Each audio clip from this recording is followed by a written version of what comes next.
Hello students, good morning, good afternoon and good evening to all. ज्या टाईमलाईनला तुम्ही हे lecture पाहताय त्या टाईमलाईनच्या सर्वांना खूप साऱ्या शुभेच्छा. या अगोदरच्या लेक्चर्समध्ये आपण SHM और ऑसिलेशन्स या चॅप्टरमधील महत्त्वाचे आर्टिकल्स, कन्सेप्ट्स इन डिटेल्स त्यांचे करस्पॉन्डिंग डेरिवेशन्स पाहिलेले आहेत. So in this lecture we are going to study the new concept or new article in SHM, that is damped oscillation. So let's start our today's lecture, that is damped oscillations. आजच्या लेक्चरमध्ये आपल्याला नवीन article simple harmonic मोशनच्या केसमध्ये damped oscillations study करायचे आहे. या अगोदरच्या लेक्चर्समध्ये आपण सिंपल हार्मोनिक मोशन्स ऑसिलेशनच्या केसमध्ये आपण number of expressions for harmonic motions, त्याचबरोबर आपण simple pendulum, physical pendulum, torsional pendulum किंवा magnet vibrating in uniform magnetic field या आर्टिकलच्या मध्ये आपण different type of expressions for time period आपण डिफाईन केलेले आहेत किंवा डिराईव्ह केलेले आहेत. तर बघा, आपण आजच्या लेक्चरमध्ये आपल्याला डॅम्प्ड ऑसिलेशन्स बघायचे आहे. या अगोदरचे लेक्चर्स जर तुम्ही पाहिले नसाल तर तुम्ही जरूर पहा, जेणेकरून तुम्हाला डॅम्प्ड ऑसिलेशन समजणं खूप सोपं जाईल. ठीक आहे. आता बघा, डॅम्प्ड ऑसिलेशन्स म्हणजे हे एक टाईपचं ऑसिलेशन्स आहे किंवा एक टाईपचं व्हायब्रेशन्स आहे. कोणतं? डॅम्प्ड. आता डॅम्प्ड म्हणजे काय? तर बघा, एखादी फॉर एक्झाम्पल ऑसिलेशन्स किंवा व्हायब्रेशन्सचं आपण एक्झाम्पल घेतलं तर ती व्हायब्रेशन्स किंवा ती ऑसिलेशन्समध्ये जी ॲम्प्लिट्यूड असते ती with respect to time decrease होत जाणं किंवा डिसिपेट होत जाणं.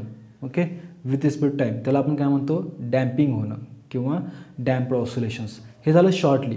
तर बघा, हे बघायच्या अगोदर आपल्याला जे आपण सिंपल हार्मोनिक मोशन बघितलं होतं SHM, हे काय सांगतं रे सिंपल हार्मोनिक मोशनच्या केसमध्ये? तर बघा, a object is said to be in simple harmonic motion when it vibrates periodically in a such a way that the restoring force acting on the particle is directly proportional to Fr is directly proportional to -x. हे जर का equation कोणतं oscillation किंवा vibration perform करत असेल तर आपण काय म्हणतो की तो ऑब्जेक्ट किंवा ती body simple harmonic motion perform करतो. ठीक आहे. स्पेसिफिकली जर काय बोलायचं म्हटलं तर आपण काय म्हणतो? Linear simple harmonic motion. कारण की त्या ऑब्जेक्टमध्ये किंवा त्या केसमध्ये जो ऑब्जेक्ट पाथ फॉलो करतो तर तो पाथ एक स्ट्रेट लाईन पाथ असतो. म्हणजे फॉर एक्झाम्पल बघा, जर काय आपण एखाद्या सिंपल पेंडुलमचं एक्झाम्पल घेतलं, ठीक आहे, तर हा पेंडुलम आहे, याला आपण डिस्टर्ब केलं त्याच्या ही मीन पोझिशन x = 0 पासून, तर काय होतं की या ऑब्जेक्टला आपण मीन पोझिशनपासून डिस्प्लेस केल्यानंतर आपण जास्त जर काय सपोज बघा हा अँगल थीटा, ठीक आहे, हा अँगल थीटा जर काय खूप जास्त ठेवला म्हणजे हा ऑब्जेक्ट आपण इथून जर काय रिलीज केला असेल, ठीक आहे, या साईडला, तर काय होणार सांगा? तर हे ऑसिलेशन्स फक्त आणि फक्त ऑसिलेशन असणार आहेत. ही ऑसिलेशन्स या केससाठी बोलतो मी, कधीही सिंपल हार्मोनिक मोशन असणार नाहीत. ओके, का सांगा? कारण की या केसमध्ये बघा, हा ऑब्जेक्ट इथून ज्या वेळेला डिस्प्लेस करतो आपण त्यावेळेला एक कर्व पाथ फॉलो करतो ना. म्हणजे जर का या ऑब्जेक्टने एखादा कर्व पाथ फॉलो केला असेल तर आपण त्याला सिंपल हार्मोनिक मोशन म्हणणार नाही. कारण का? Simple harmonic motion it is the simplest case. म्हणजे काय? हा ऑब्जेक्ट या पाथमध्ये म्हणजे स्ट्रेट लाईन पाथमध्ये ऑसिलेट झाला पाहिजे, तरच ते आपण त्याला काय म्हणू शकतो? Simple harmonic motion. किंवा तुम्ही ही केस फिजिकल पेंडुलमसाठी यूज करू शकतात. ठीक आहे. म्हणजे आपण वेगवेगळ्या पेंडुलमसाठी आपण सिंपल हार्मोनिक मोशन डिफाईन केलं होतं आणि करस्पॉन्डिंग आपण एक्सप्रेशन्स आणि न्यूमेरिकलसुद्धा सॉल्व केलेले आहेत. ते व्हिडिओ तुम्ही या लेक्चरच्या अगोदर जरूर पहा, तुम्हाला त्यातली कन्सेप्ट आणि त्या गोष्टी अंडरस्टँड होतील. ठीक आहे. तर बघा, आता सिंपल हार्मोनिक मोशनच्या केसमध्ये आपण असं म्हटलं होतं की विथ रिस्पेक्ट टू टाईम जी ॲम्प्लिट्यूड आहे ती अनचेंज्ड असते किंवा चेंज होत नाही. म्हणजे फॉर एक्झाम्पल जर काय आपण एक ग्राफ प्लॉट करायचं म्हटलं, या साईडला टाईम आणि विथ रिस्पेक्ट टू एक्स म्हणजे डिस्प्लेसमेंट. ठीक आहे. आता ही पॉझिटिव्ह डिस्प्लेसमेंट असेल आणि ही निगेटिव्ह डिस्प्लेसमेंट असेल. ठीक आहे. बघा, मी पार्टिकल पॉझिटिव्ह एक्स्ट्रीमपासून रिलीज करणार आहे, त्यामुळे इक्वेशन काय बनणार आहे? x = a cos ωt. बरोबर आहे ना? त्यामुळे बघा, सिंपल हार्मोनिक मोशनच्या केसमध्ये तुम्हाला जो काय ग्राफिकल रिप्रेझेंट आपण बघितलं होतं त्यामध्ये तुम्ही असं ग्राफ ड्रॉ केला होता का?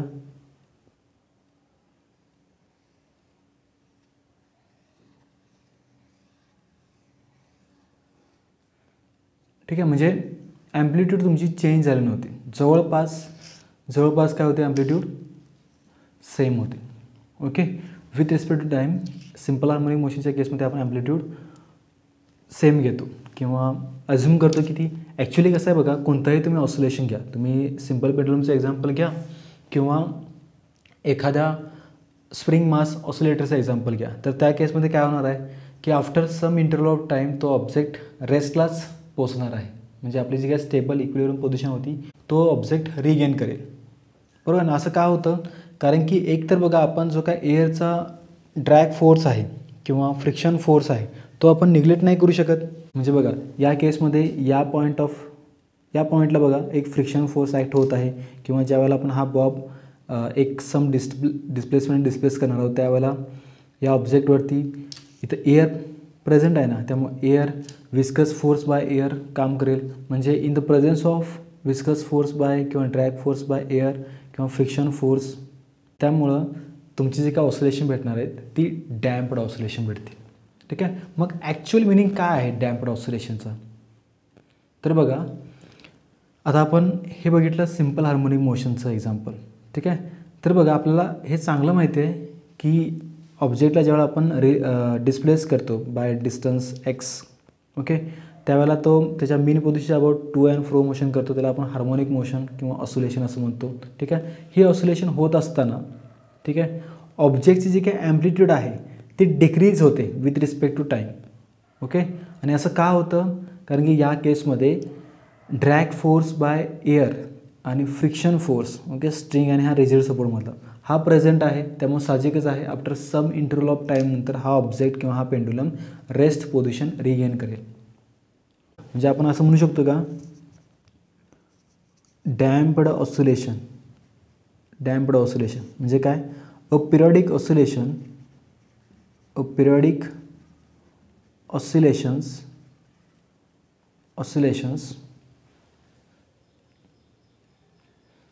in which the amplitude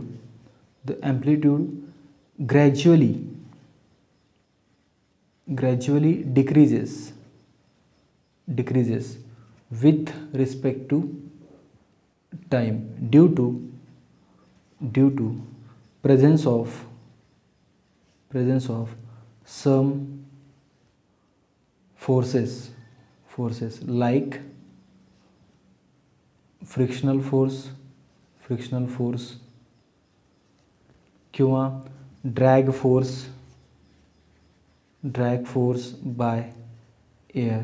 okay, म्हणजे या फोर्सेसच्या प्रेझेंटमुळं ओके जो पार्टिकल ऑसिलेशन परफॉर्म करत आहे त्या ऑसिलेशनमध्ये पार्टिकलची ॲम्प्लिट्यूड ग्रॅज्युअली डिक्रीज होणं, ओके, त्याला आपण काय म्हणतो damped oscillation. Okay, most of the केसमध्ये किंवा आपण जे डेली एक्झाम्पल्स बघतो ऑसिलेशनचे ती सगळे आपले डॅम्प्ड ऑसिलेशन्स आहेत. तुम्ही भलाही ते स्प्रिंग मास ऑसिलेटरचं एक्झाम्पल घ्या, फिजिकल पेंडुलम घ्या किंवा सिम्पल पेंडुलमचं एक्झाम्पल घ्या किंवा टॉर्शनल पेंडुलम घ्या, हे सगळे डॅम्प्ड ऑसिलेशन परफॉर्म करतात. कारण की आपण हे जर काय आपल्याला बघा सपोज जर का हा आपला पेंडुलम खूप टाईमसाठी किंवा जवळपास इन्फानाईट टाईमसाठी जर का आपल्याला ऑसिलेट करायचं असेल त्याच्या मेन पोझिशनच्या अबाउट, तर आपण काय करू शकतो, एकच वे आहे ज्या ठिकाणी 100% व्हॅक्यूम आपण क्रिएट करू शकू. ओके, त्याच ठिकाणी हा एक्सपेरिमेंट परफॉर्म करायला लागेल तरच ते पॉसिबल आहे, अदरवाईज नाही. ठीक आहे, ओके, आणि 100% व्हॅक्यूम क्रिएट करणं पॉसिबल नाही. ठीक आहे, ओके, समज damped oscillation in short, okay, a periodic oscillation in which the amplitude of oscillation gradually decreases with respect to time due to presence of some forces like frictional force, drag force by air. Okay, then आता बघा हे जर काय आपल्याला हे फक्त आपण स्टेटमेंटली सांगितलं, मॅथमॅटिकल सुद्धा सांगता येतं. ठीक आहे, आता आपण हे समजून घेण्यासाठी डॅम्प्ड ऑसिलेशन एक बेस्ट एक्झाम्पल घेऊ, स्प्रिंग मास ऑसिलेटर. ठीक आहे, बघा येतो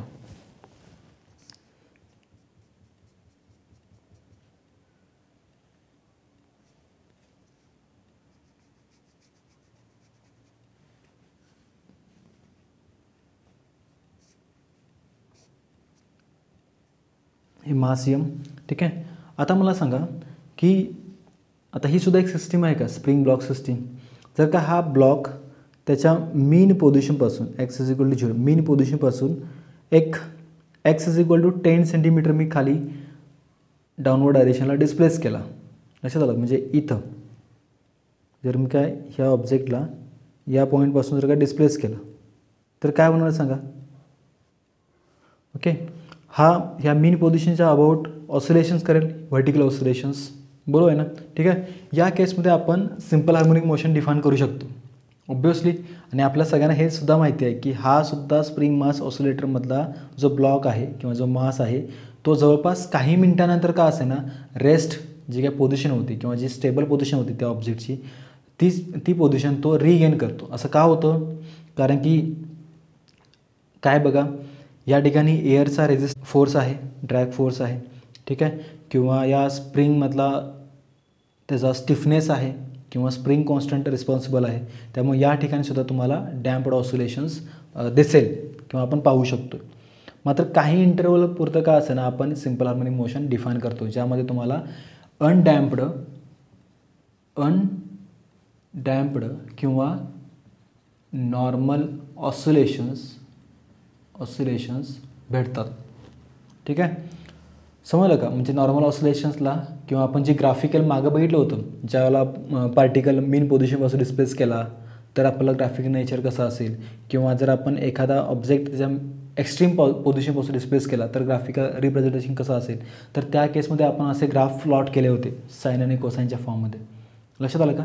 त्या केसमध्ये आपण नॉर्मल ऑसिलेशन्स किंवा अनडॅम्प्ड ऑसिलेशन्स या केस बघितल्या होत्या. मात्र ॲक्च्युली फिजिकली जी सगळी जे काही ऑसिलेशन्स आहेत किंवा व्हायब्रेशन्स आहेत ती डॅम्प्ड ऑसिलेशन्स आहेत. ओके.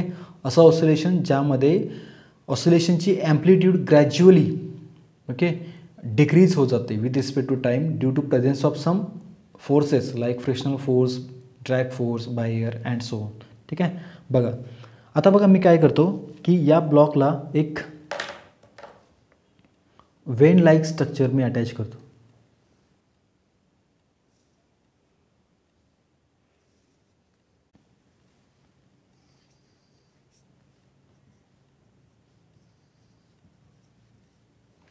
ठीक आहे.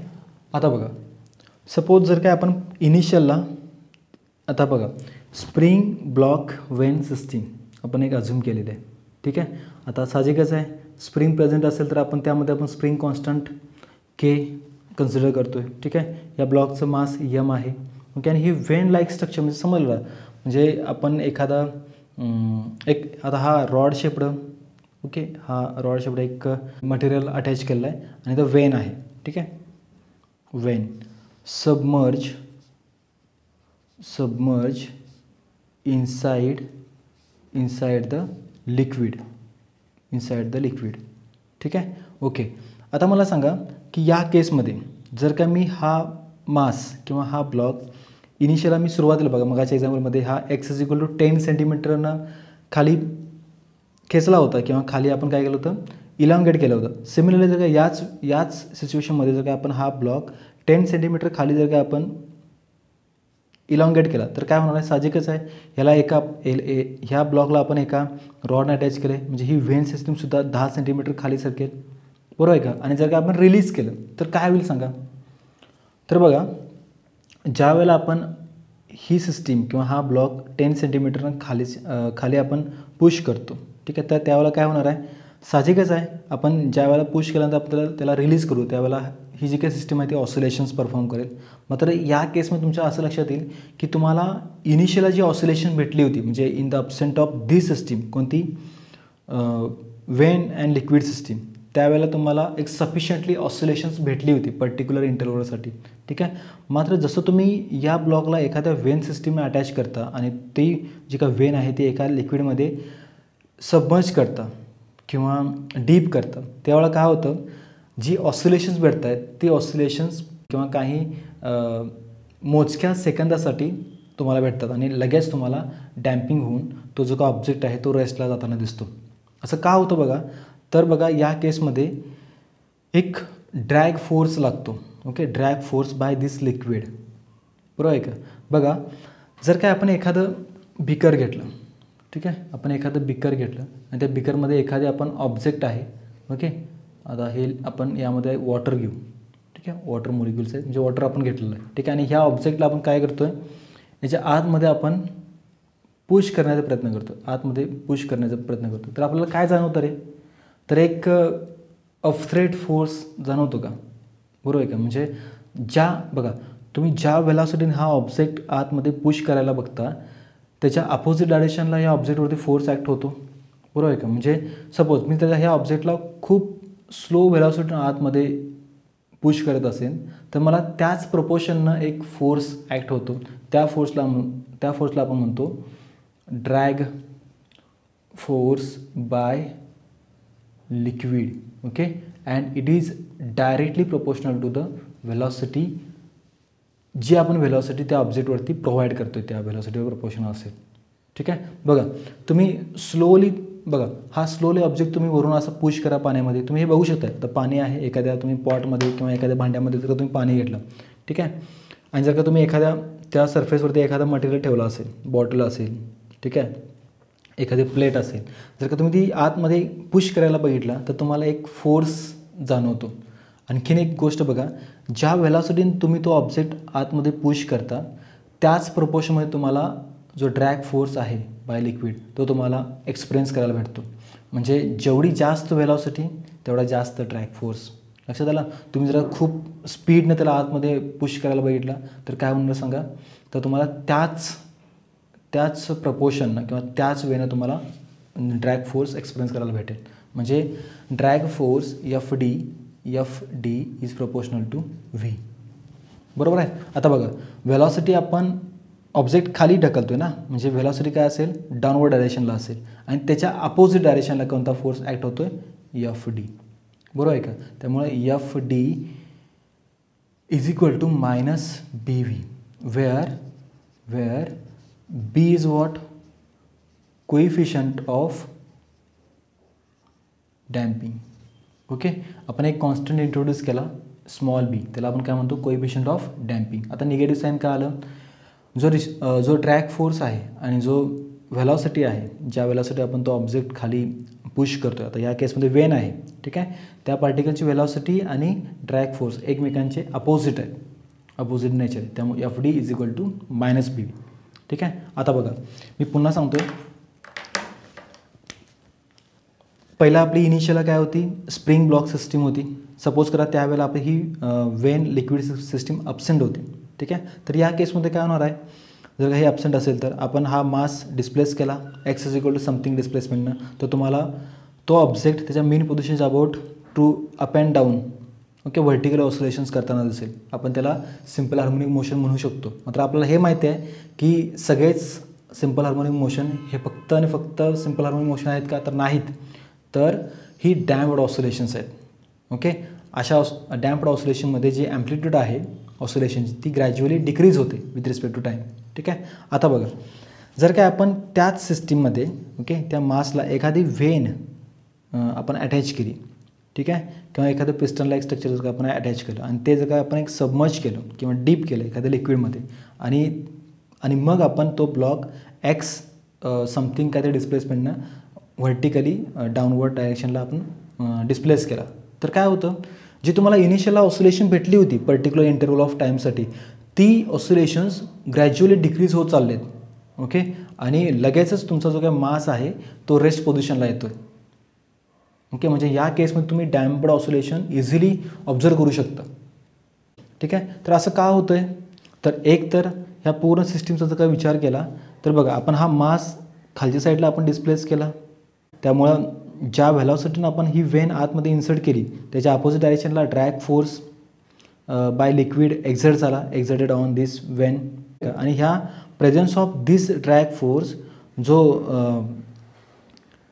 ऑसिलेशन तुम्हाला भेटणार होती इनिशियलला ती काय झाली, कमी झाली, किंवा त्यांचा जो काय ॲम्प्लिट्यूड होता ती डिक्रीज होत गेली.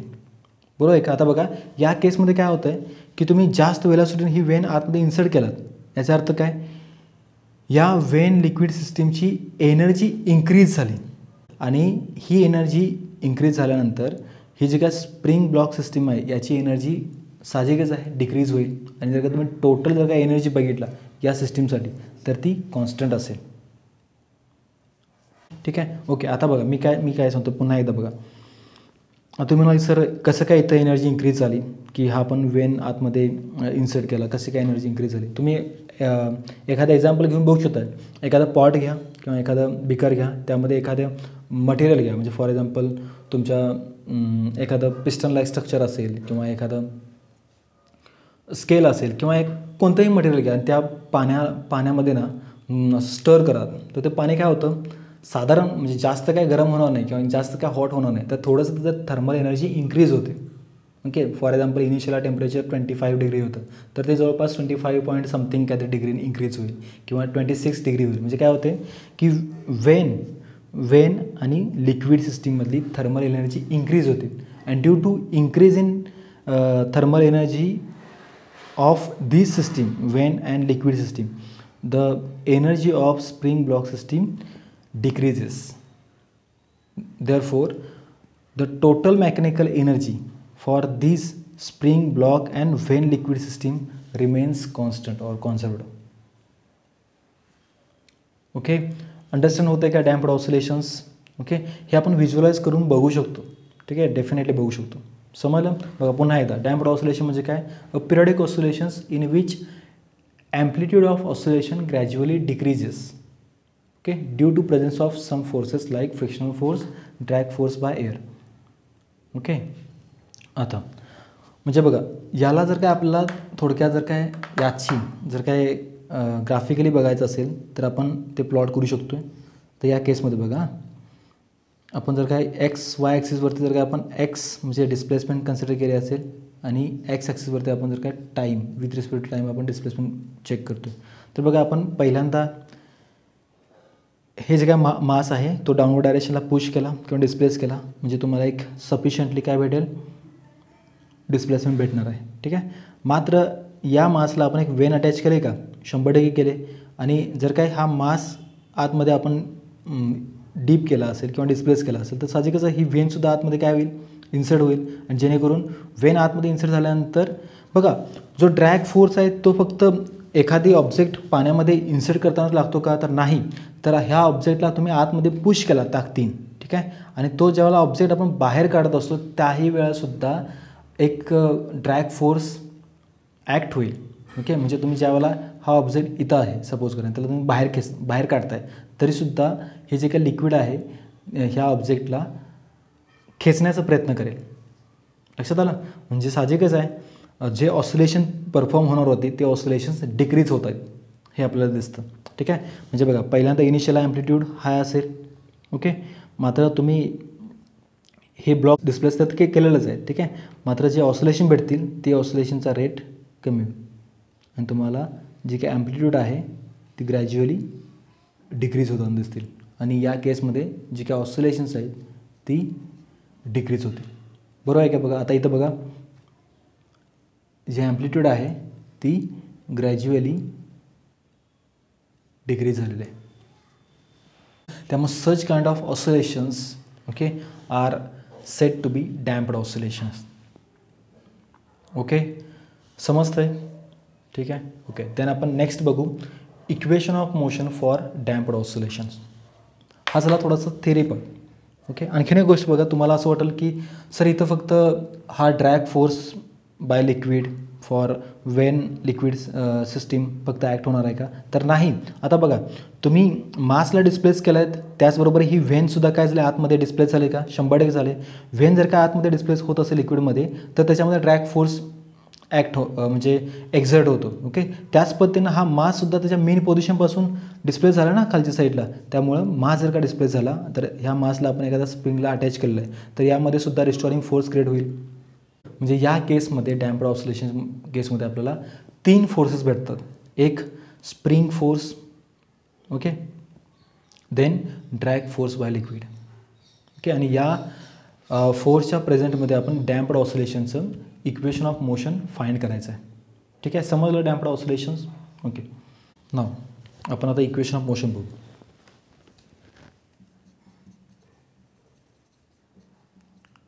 Equation of motion for damped oscillations. ठीक आहे, तुमच्या सिलेबसला फक्त equation of motion for damped oscillation म्हणजे आपण डिफरन्शियल फॉर्म बघतो. ओके, आणि त्याचं सोल्युशन त्याने डायरेक्ट बुकमध्ये दिलेलं आहे. आपण सोल्युशन या व्हिडिओमध्ये सॉल्व करू ते इक्वेशन. ठीक आहे, कारण की आपल्याला जास्तीत जास्त थोडंसं अंडरस्टँड होईल डीपली, कारण त्याच्या फिजिकल केसेस किंवा कंडिशन्स बघायचे आहेत. त्या रिस्पेक्टिव्ह आपण डॅम्प्ड ऑसिलेशनला 3 कॅटेगरीमध्ये पुन्हा डिवाईड करतो. त्यामुळे हे जे काही लेक्चर आहे डॅम्प्ड ऑसिलेशन ते खूप महत्त्वाचं असेल. ठीक आहे, ओके. समजलं का डॅम्प्ड ऑसिलेशन म्हणजे काय आणि ते का होतं? कारण की बघा, आपण आपल्या आता भलेही तुम्ही एखादा एक्सपेरिमेंट लॅबमध्ये करत असाल किंवा तुमच्या रूममध्ये करत असाल, भलेही कुठेही करा तुम्ही. ओके, तर तो एक्सपेरिमेंट सिम्पल पेंडुलमचा असू देत किंवा टॉर्शनलचा असू देत किंवा एखादं फिजिकल पेंडुलम असेल किंवा स्प्रिंग ब्लॉक सिस्टीम असेल, तुम्ही ऑसिलेशन्स दिला आहेत. तुम्हाला पर्टिक्युलर इंटरवलसाठी तुम्हाला सिम्पल हार्मोनिक मोशन आपण डिफाईन करू शकतो, नाही असं नाही. आता ॲक्च्युअली ती ऑसिलेशन्स कोणते आहेत किंवा ते व्हायब्रेशन्स कोणते आहेत, तर ते डॅम्प्ड ऑसिलेशन्स आहेत. ओके, काही टाईमनंतर जे काय ऑसिलेशनची जी काय ॲम्प्लिट्यूड आहे ती डिक्रीज होत जात ती रेस्टला येते आणि जे काय सिम्पल हार्मोनिक मोशन आहे ते डाय होतं. ओके, आता समजलं का डॅम्प्ड ऑसिलेशन?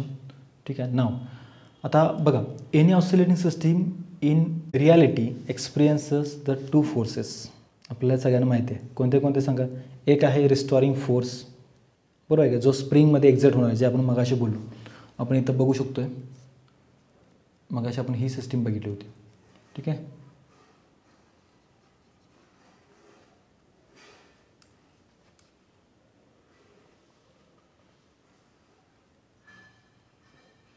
सेम सपोज ही जर काय x = 0 मीन पोझिशन घेतो आणि ह्याला आपण एक व्हेन लाईक स्ट्रक्चर आपण एक अटॅच करू.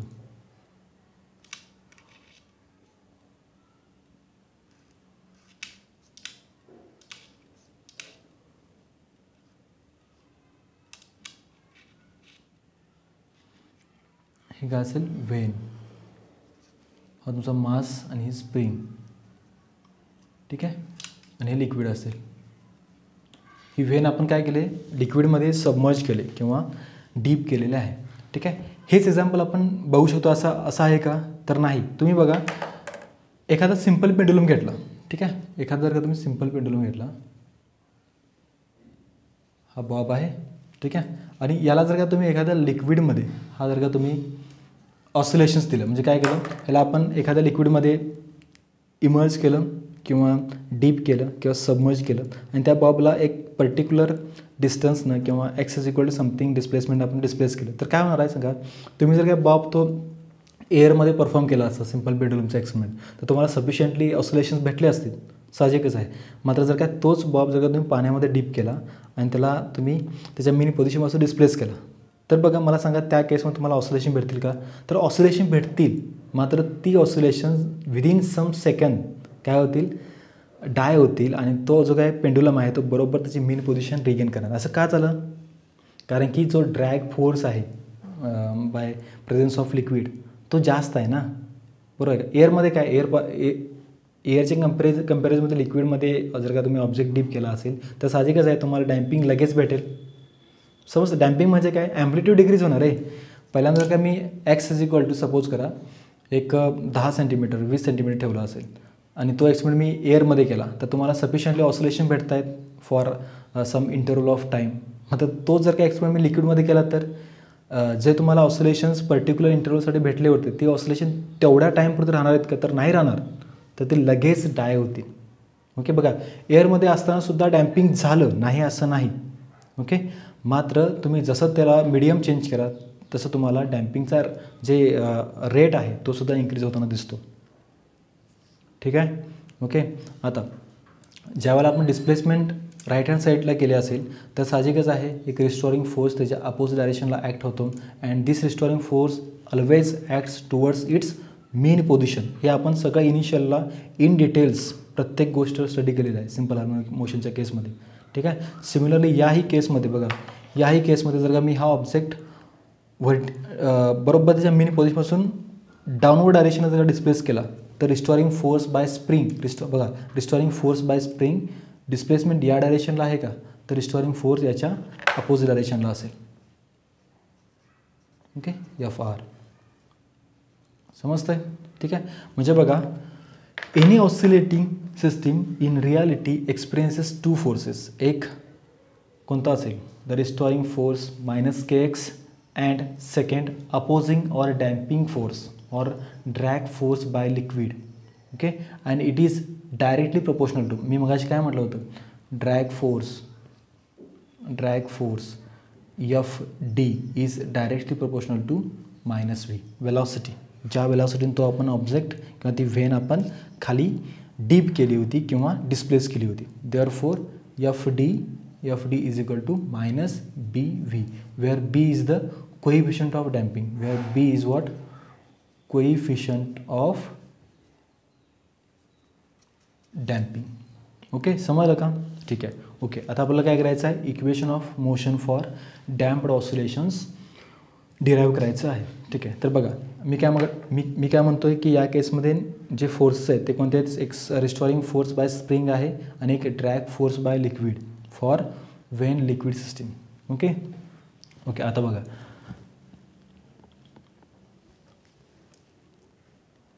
Therefore equation of motion for damped oscillations can be written as. कसं आपण लिहू शकतो सांगा, जर का मला या ब्लॉकवरती जर का नेट फोर्स किंवा रिझल्टंट फोर्स फाइंड करायचा असेल तर मी काय लिहू शकतो आहे, एफ इज इक्वल टू, या ठिकाणी कोणते कोणते फोर्स प्रेझेंट आहेत, एक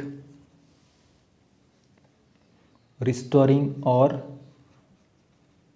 स्प्रिंग फोर्स, ओके, प्लस आणखी एक कोणता फोर्स आहे, ड्रॅग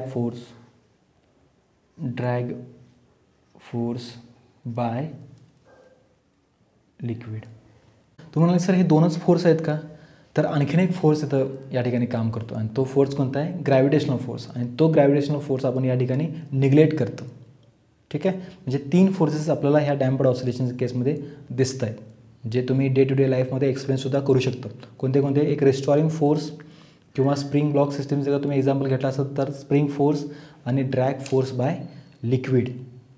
ओके, किंवा एखादं मीडियम असेल तर ड्रॅग फोर्स बाय जे आपण लिक्विड किंवा मीडियम घेऊ त्याचं. ओके. देअरफोर आता बघा, therefore F is equal to restoring force किंवा स्प्रिंग फोर्सची व्हॅल्यू किती असते, मायनस के एक्स. हे सगळं आपण बघितलेलं आहे.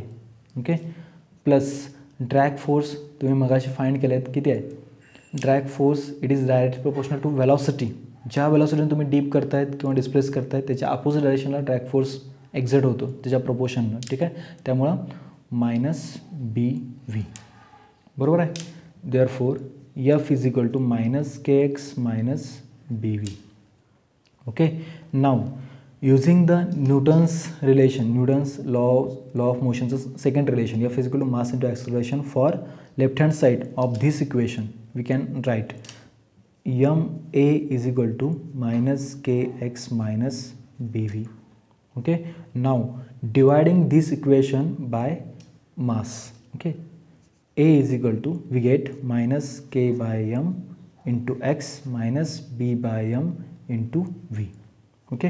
आता ह्या निगेटिव्ह टर्म्स आपण या साईडला लेफ्ट हँड साईडला प्लस म्हणून लिहू शकतो आहे. देअरफोर ए प्लस जो मी बी बाय एमची जी काही टर्म आहे ती पहिल्यांदा लिहितो, b by m into v plus k by m into x is equal to 0. Okay. And we no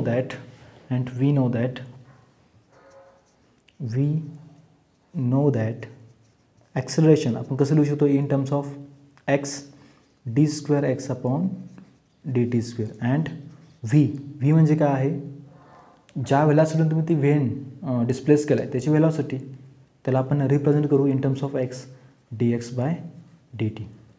ठीक आहे. Okay. Now a d square x upon D T square plus b by m into व्हीची value d x by dt plus k by m into x is equal to 0. Okay. Now some constant आपल्याला introduce करायचा आहे, तो बघा कसं आपण करू शकतो, D square x upon D T square plus 2 beta D x by D T plus omega square X is equal to 0. Okay. Where 2 beta okay is equal to B upon M. समजते का? म्हणजे आपण एक पुन्हा एक आता हा तुमचा काय असणार आहे कॉन्स्टंट जो आपण इंट्रोड्यूस केला आहे तो काय असणार आहे जो कोइफिशियंट ऑफ डॅम्पिंग आहे upon mass of the block.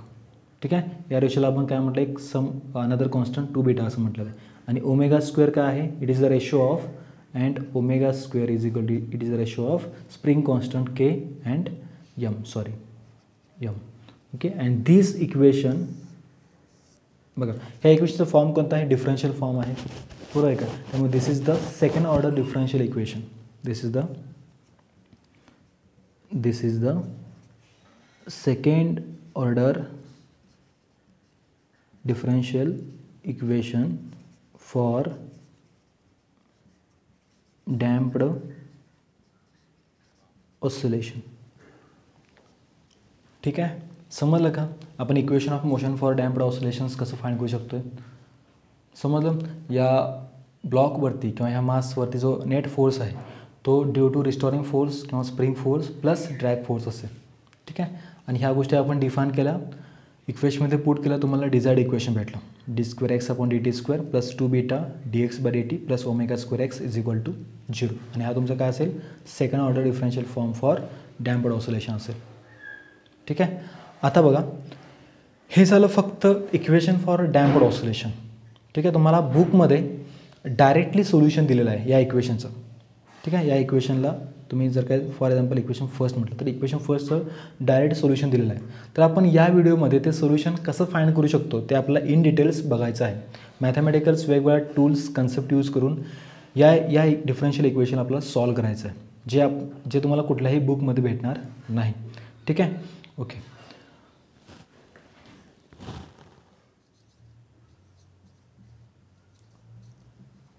Solution for differential equation of motion for damped oscillation. ठीक आहे.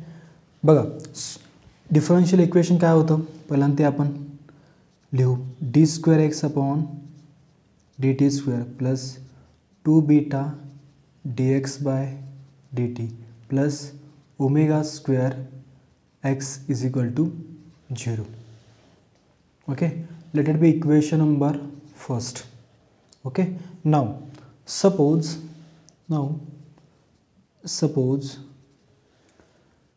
the solution of equation number first म्हणजे बघा आपल्याला हे इक्वेशन सॉल्व करायचं आहे ना. ठीक आहे. हे सेकंड ऑर्डर डिफरन्शियल इक्वेशन आहे. ओके. तर या इक्वेशनचं जे काही सोल्युशन आहे ते आपण सपोज करू X is equal to A into E raise to mu times T या फॉर्ममध्ये असेल सोल्युशन असं आपण अज्युम करू किंवा कन्सिडर करू. ठीक आहे. तर बघा X is equal to A E raise to mu T असेल तर आपण लिहू शकतो का D x by D T is equal to काय येणार आहे A as it is E raise to mu T. Okay. आणि टी सोबत एक कॉन्स्टंट आहे म्यू तो बाहेर पडेल आणि फर्स्टला येईल. ठीक आहे. Similarly D square x upon D T square म्हणजे ही जी काय टर्म आहे D X upon D T याचा पुन्हा आपण डबल डेरिव्हेटिव्ह घेऊ. आन्सर काय बनेल A into mu as it is. ठीक आहे. थोडंसं मी इंटरचेंज करून घेतलं आहे ई रेस टू एक्स किंवा E raise to mu T. Answer काय येणार आहे E raise to mu T. पुन्हा ज्यावेळेला आपण सेकंड डेरिव्हेटिव्ह घेतो त्यावेळेसुद्धा टी सुद्धा एक कॉन्स्टंट आहे तो बाहेर पडेल. मग बघा ए इंटू म्यू इंटू दिस म्यू तेव्हा म्यू स्क्वेअर बरोबर आहे का. आता ह्या व्हॅल्यूज आपण इक्वेशन फर्स्टमध्ये पुट करायचे. तर बघा आपलं इक्वेशन काय भेटतं first D square x upon D T square म्हणजे काय A mu square E raise to mu T. Okay. Plus 2 beta as it is D x by D T किती आहे A mu E raise to mu T. ठीक आहे. Plus omega square as it is जो constant आहे omega square एक्सची value किती आहे जे आपण सोल्युशन अजून केलं आहे त्याची व्हॅल्यू आहे A E raise to mu times T is equal to 0. बरोबर आहे. ठीक आहे. आता आपण लेफ्ट हँड साईडमधून एक टर्म कॉमन काढू शकतो. तर ती आहे बघा, प्रत्येकमध्ये कॉमन असलेली term A A A E raise to mu T E raise to mu T E raise to mu T आपण कॉमन काढू शकतो आहे. Therefore A times E raise to mu T into bracket शिल्लक राहतं mu square plus 2 beta mu plus omega square is equal to 0. Okay. आता A times E raise to mu T इकडे divide केलं तर ते 0 बनेल. शिल्लक राहतं mu square plus 2 beta mu plus omega square is equal to 0. Okay. And जर का तुम्ही ह्या इक्वेशनला नीट ऑब्झर्व केला तर तुम्हाला लक्षात येईल की हा जो का फॉर्म आहे तो एका क्वाड्रेटिक इक्वेशनचा आहे. म्हणजे आपलं जे जनरल आपण मॅथ्समध्ये यूज करतो तर ते equation X square plus B X plus C is equal to 0. Okay. If we compare this equation by this general expression for quadratic equation we get तर आपण सांगू शकतो का here मी काय म्हटलं, by comparing this equation with general equation for quadratic. Okay. तर आपल्याला भेटतं ए इज इक्वल टू एची व्हॅल्यू किती भेटेल जर का आपण ह्याला कम्पेअर केलं तर इथं व्हेरिएबल एक्स आहे, इथं व्हेरिएबल एक्स आहे, या इक्वेशनमध्ये व्हेरिएबल म्यू आहे. ठीक आहे. त्यामुळे एची व्हॅल्यू किती भेटेल 1 भेटेल. ठीक आहे. देन सिमिलरली आता इथं एक्स आहे, इथं म्यू आहे ना, त्यामुळं बीची व्हॅल्यू भेटेल 2 बीटा अँड सी भेटेल ओमेगा स्क्वेअर. ठीक आहे. देन देअरफॉर जर का आपल्याला हे इक्वेशन क्वाड्रेटिक इक्वेशन सॉल्व करायचं असेल तर आपण डायरेक्टली एक फॉर्म्युला यूज करतो. जसं की बघा यासाठी फॉर्म्युला काय असतो या इक्वेशन सोल्युशन फाइंड करण्यासाठी, तर quadratic equation by using formulas काय असतं, X is equal to minus B. ठीक आहे. Plus or minus under root B square minus 4ac upon 2ac. ठीक आहे. आता या रिलेशनचा यूज करायचा आहे आणि करस्पॉन्डिंग व्हॅल्यूज या पुट करायचे आहेत. आता या ठिकाणी व्हेरिएबल म्यूचा आन्सर भेटेल तुम्हाला मायनस बी किती आहे, ट्वाईस बी म्हणजे ट्वाईस बीटा आहे. Okay. Plus or minus under root B square म्हणजे 2 beta square. Okay. 2 beta square minus 4 times एची व्हॅल्यू 1 इंटू सीची value omega square upon 2 times A 1 आहे. ठीक आहे. Therefore mu is equal to minus 2 beta. Okay. Plus or minus under root इथं 2 beta square 4 beta square minus 4 omega square upon 2. ठीक आहे. Now therefore mu is equal to यातून आपण 2 common बाहेर करू शकतो, तेव्हा minus 2 beta plus or minus 2 under root beta square minus omega square upon 2. ठीक आहे. नेक्स्ट स्टेपला आपण या बघा प्लस और मायनस 2 बीटा ही एक टर्म आहे आणि मायनस 2 बीटा यातून आपण हे 2 कॉमन काढू शकतो आहे. Therefore mu is equal to 2 into okay minus beta plus or minus under root beta square minus omega square. ठीक आहे. अपॉन 2 हे 2 कॅन्सल होईल, शिल्लक किती राहील. Therefore mu is equal to minus beta plus or minus under root beta square minus omega square. ठीक आहे. म्हणजे या केसमध्ये तुम्हाला बीटा म्यूच्या 2 व्हॅल्यूज भेटतात ना. आता जर का एक्स हे सोल्युशन असेल ह्या क्वाड्रेटिक इक्वेशनचं तर एक्सच्या तुम्हाला पॉसिबल 2 व्हॅल्यूज भेटतील, एक प्लस असेल एक मायनस असेल. ठीक आहे. Therefore we can write. ठीक आहे. हे आपण इरेज करू, हे मगाची डायग्राम आपण इरेज करू म्हणजे आपल्याला हा स्पेस यूज करता येईल. इथपर्यंत समजलं आहे का. ठीक आहे. आपण सोल्युशन फाइंड करायला चाललो आहे, जे डिफरन्शियल इक्वेशन आहे फॉर डॅम्प्ड ऑसिलेशन. तर बघा या ठिकाणी बघा by using this relation we can write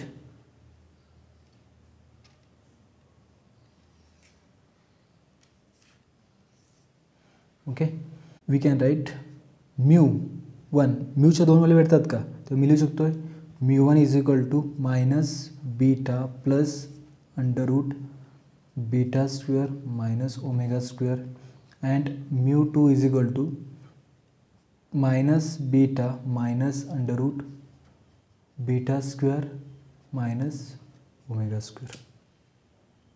okay, आपण एक पॉझिटिव्ह व्हॅल्यू घेतली आणि एक निगेटिव्ह व्हॅल्यू घेतली. ओके, आता बघा जर μ1 आणि μ2 भेटत असेल तर तुम्ही जे इक्वेशन अजून केलं होतं, कोणतं इक्वेशन, हे वालं, हे जे काही इक्वेशन तुम्ही अजून केलं होतं त्यामध्ये बघा x is equal to a into E raise to mu T आहे ना. या ठिकाणी म्यूची व्हॅल्यू तुम्हाला जी भेटले ती प्लस और मायनस म्हणजे दोन्ही फॉर्ममध्ये आहे.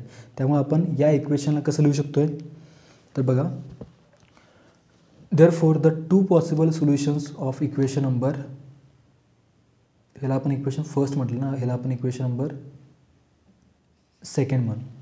नाव μ1 μ2 तुम्हाला व्हॅल्यू भेटल्यात. आता ह्या μ1 आणि μ2ची व्हॅल्यू आपण जे सोल्युशन आपण अजून केलं होतं इक्वेशन फर्स्टचं, ओके, त्यामध्ये आपण पुट करू शकतो. Therefore the two possible solution of equation 1 are. आता μ1ची व्हॅल्यू 2 भेटल्यात, म्यूची व्हॅल्यू 2 भेटल्यात, त्यामुळे आपण हे जे काय सोल्युशन अजून केलं होतं ते तुम्हाला 2 पॉसिबल वेमध्ये भेटू शकतं. ठीक आहे, दॅट इज जसं की बघा x is equal to a times E raise to μ1t and x, याला आपण x1 म्हणू, सॉरी x1 आणि हा x2 is equal to a E raise to μ2 times t. आता now the sum of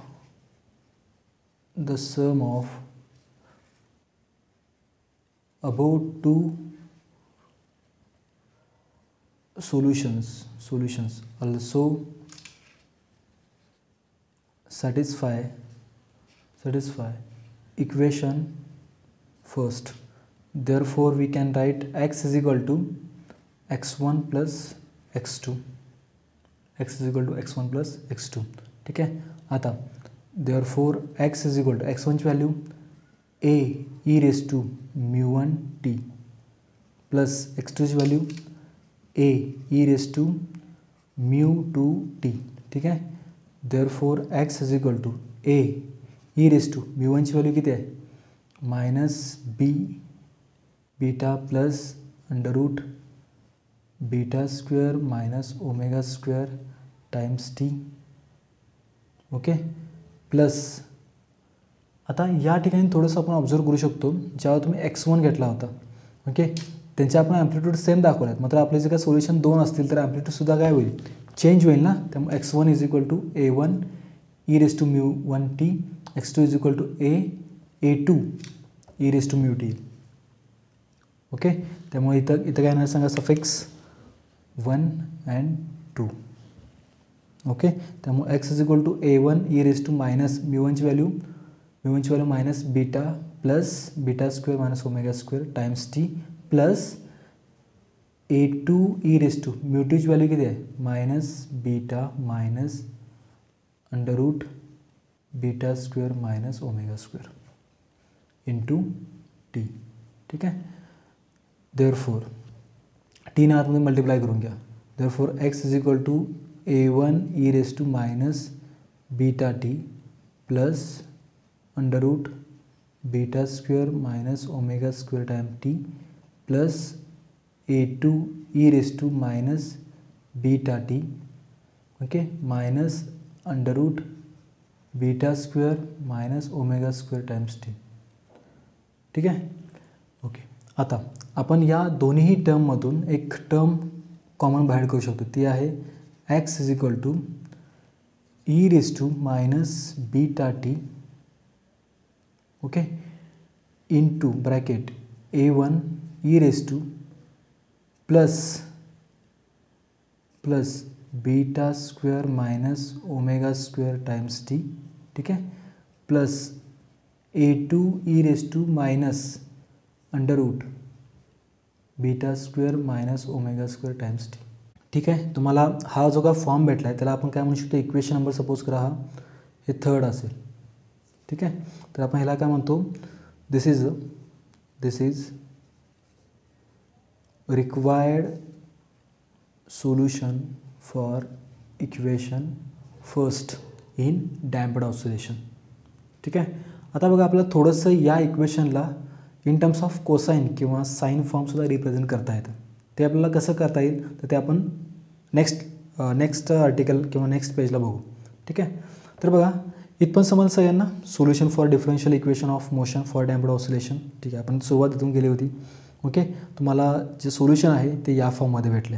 okay, depending upon beta square आणि omega square तुमची x जो resultant displacement आहे तो चेंज होईल. ते आपण कंडिशन्समध्ये बघू. ठीक आहे. तर बघा आपल्याला एक्सला इन टर्म्स ऑफ कॉस फॉर्ममध्ये लिहायचं आहे. ठीक आहे. तर व्हिडिओ व्यवस्थित पॉज करा आणि जे आपण सोल्युशन बघितले ते नोट डाऊन करून घ्या. देन तर पुढे बघा equation x is equal to काय होतं E raise to minus beta T into bracket A1 E raise to plus under root beta square minus omega square plus A2 E raise to minus under root beta square minus omega square bracket complete आणि multiply by time आहे. Time factor multiply आहे. ठीक आहे. Okay, हे तुमचं काय होतं required solution होतं. आता बघा in this case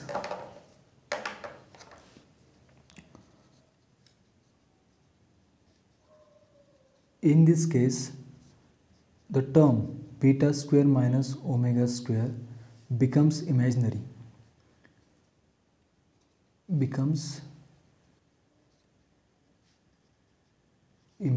So equation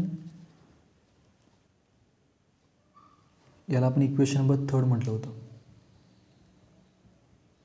okay, आणि इक्वेशन सेकंड काय होतं X is equal to E raise to mu T. हे इक्वेशन नंबर 2 होतं. Okay, therefore so equation third becomes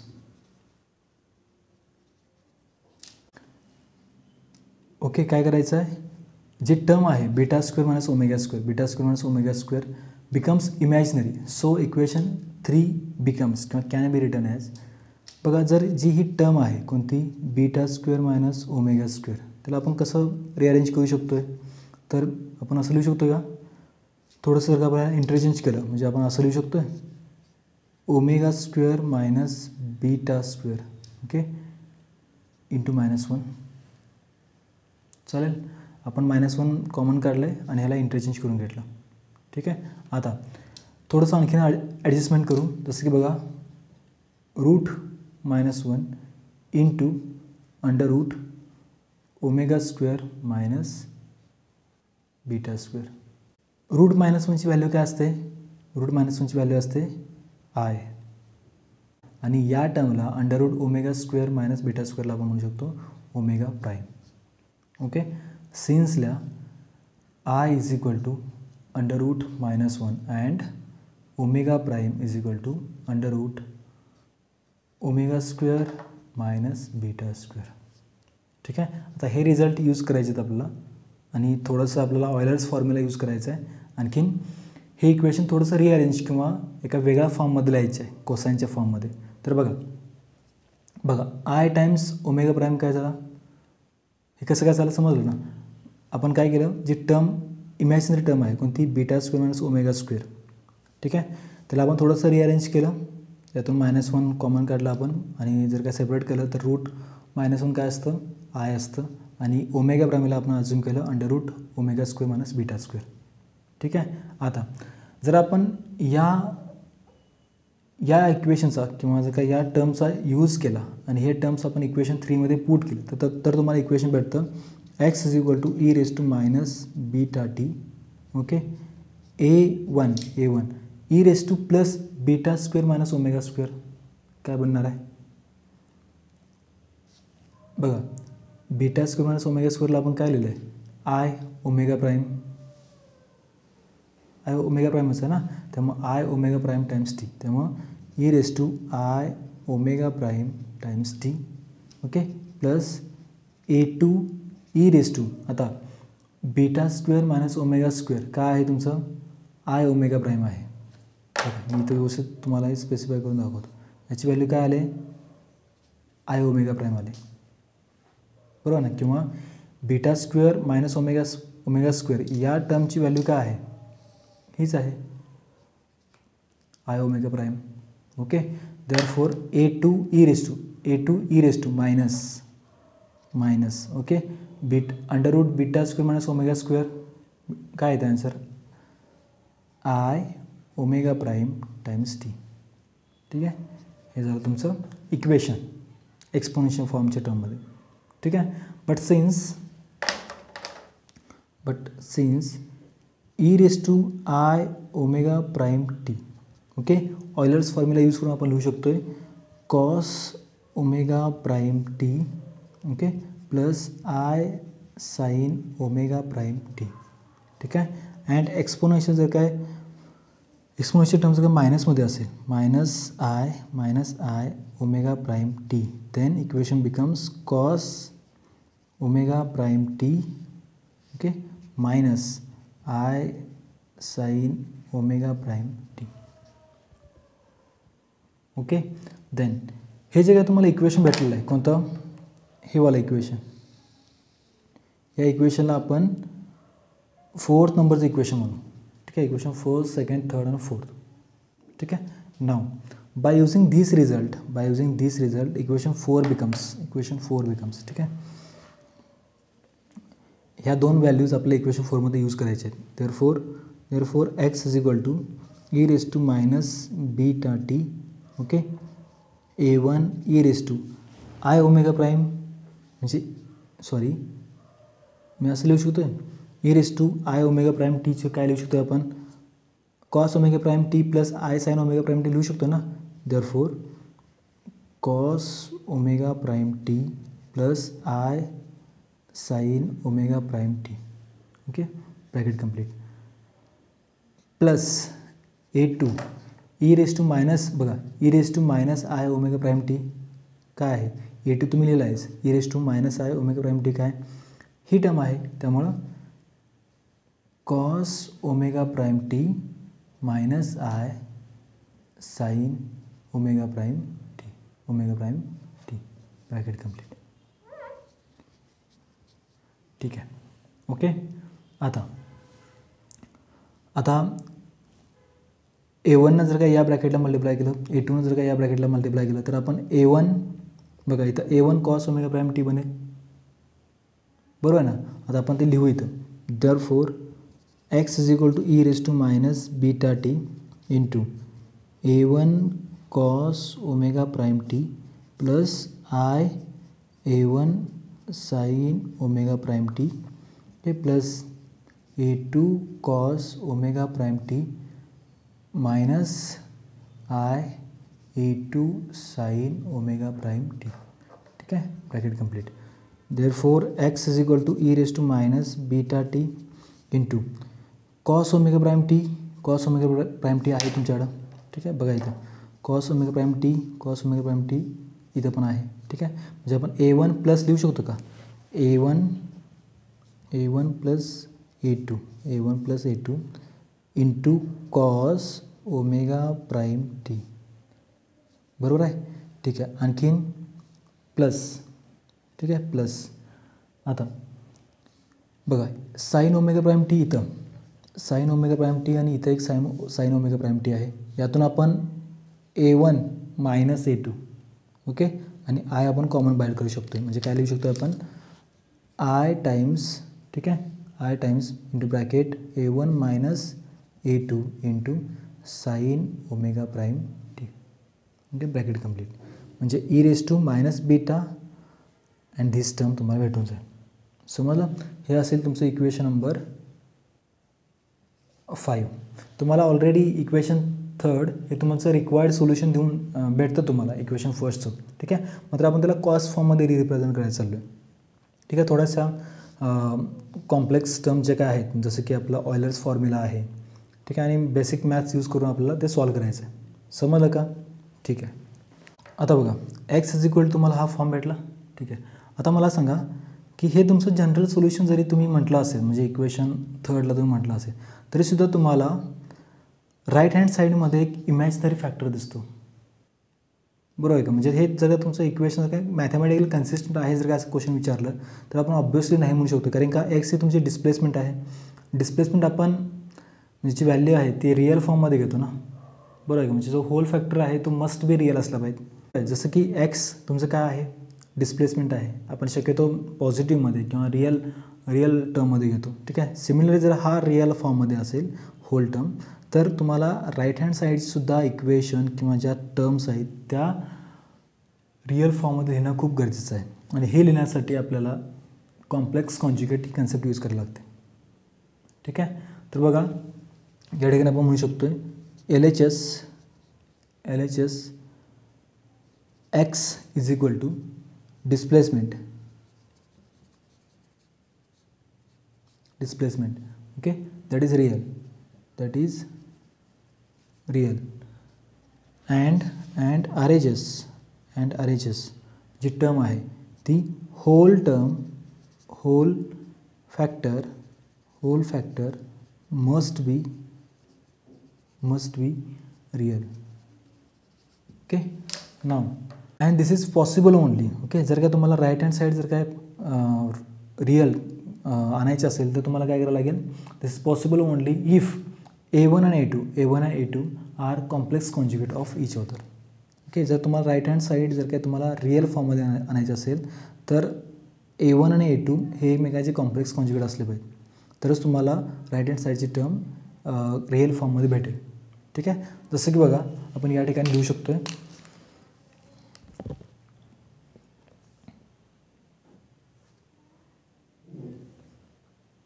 ठीक आहे. तर बघा काय म्हटलं मी, दिस इज पॉसिबल, इथं लिहा हवं तर this is possible only if A1 and A2 are complex conjugate of each other.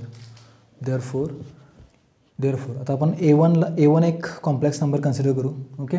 therefore A1 is equal to A plus IB, okay. And A2 is equal to A1चा कॉम्प्लेक्स कॉन्जुगेट काय असणार आहे, A1 complex number काय A plus IB आहे, तर याचा complex conjugate A minus IB असेल. बघा ॲडिटिव्ह इन्व्हर्स आणि कॉम्प्लेक्स कॉन्जुगेट ह्या दोन्ही टर्म्स वेगवेगळ्या आहेत. जर का तुम्हाला मी विचारलं की ह्या A1 हा जो कॉम्प्लेक्स नंबर आहे त्याचा ॲडिटिव्ह इन्व्हर्स काय असेल, ॲडिटिव्ह इन्व्हर्स काय असेल, तर त्याचा ॲन्सर येतं -A मायनस IB. कारण की ॲडिटिव्ह इन्व्हर्स जर का तुम्ही तुमच्या डिझायर कॉम्प्लेक्स नंबरमध्ये ॲड केला तर ॲन्सर काय येतं, 0 येतं. बघा A plus IB plus minus IB, answer काय येणार आहे, 0 येणार आहे. ॲडिटिव्ह इन्व्हर्स आणि कॉम्प्लेक्स कॉन्जुगेट हे एकमेकांचे वेगवेगळे म्हणजे त्यांच्यामध्ये डिफरन्स आहे. A1चा कॉम्प्लेक्स कॉन्जुगेट हा आहे, या ठिकाणी जो रिअल फॅक्टर असेल म्हणजे आता रिअल फॅक्टर कोणता आहे, A आहे, ओके. तो पॉझिटिव्हच राहील. मात्र आपण जेव्हा कॉम्प्लेक्स कॉन्जुगेट घेतो त्यावेळेला जी इमॅजिनरी टर्म आहे त्याचं जे काय साईन आहे ते चेंज होतं, निगेटिव्ह बनतं.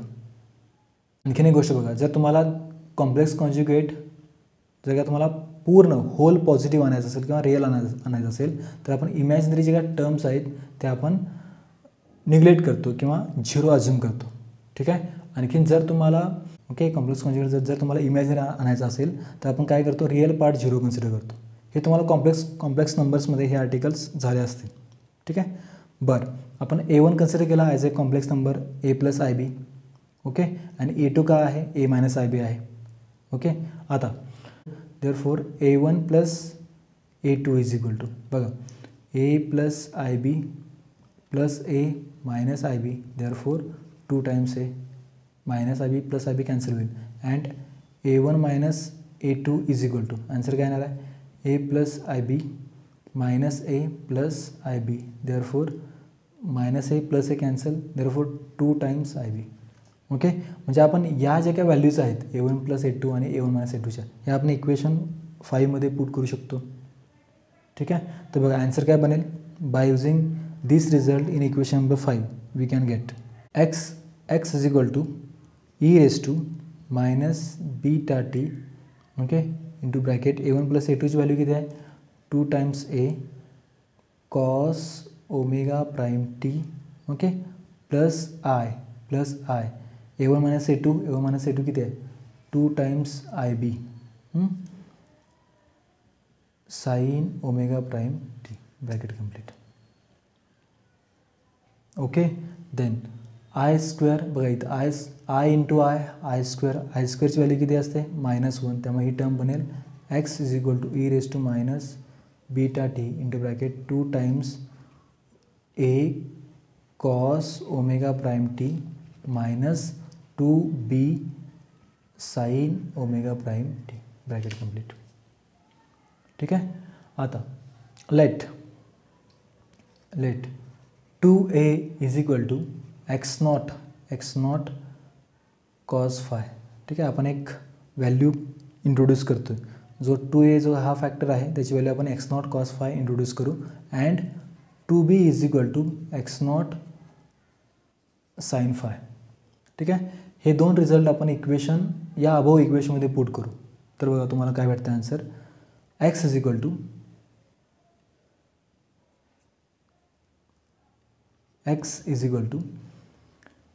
E raise to minus beta T into 2aची व्हॅल्यू किती आहे एक्स नॉट कॉस फाय आहे.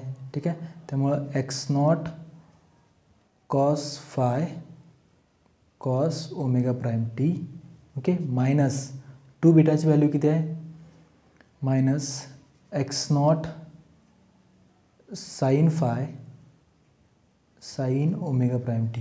ठीक, ब्रॅकेट कंप्लीट. म्हणजे बघा मी 2aच्या ठिकाणी एक्स नॉट कॉस फाय ठेवलं into cos omega prime T as it is minus 2 बीटाच्या ठिकाणी X naught sine phi into sine omega prime T as it is.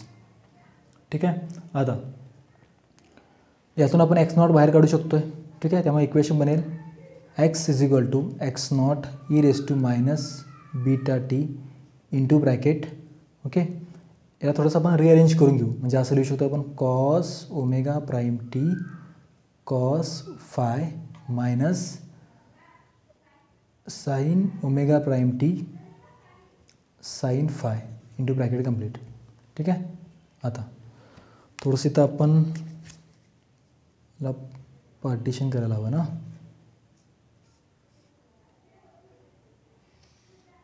Okay, आता बघा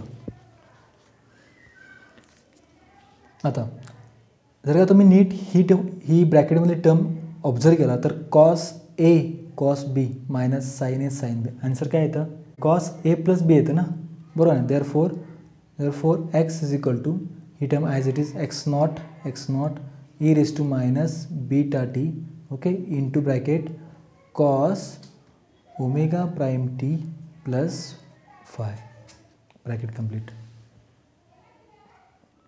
ओके, आता बीटाची व्हॅल्यू आपल्याला माहिती आहे, आपण कालच्या लेक्चरला बघितली होती. कारण की बीटा काय असतो 2 beta is equal to B upon m आहे. देअरफोर बीटा तुम्हाला काय भेटेल बी अपॉन ट्वाईस एम.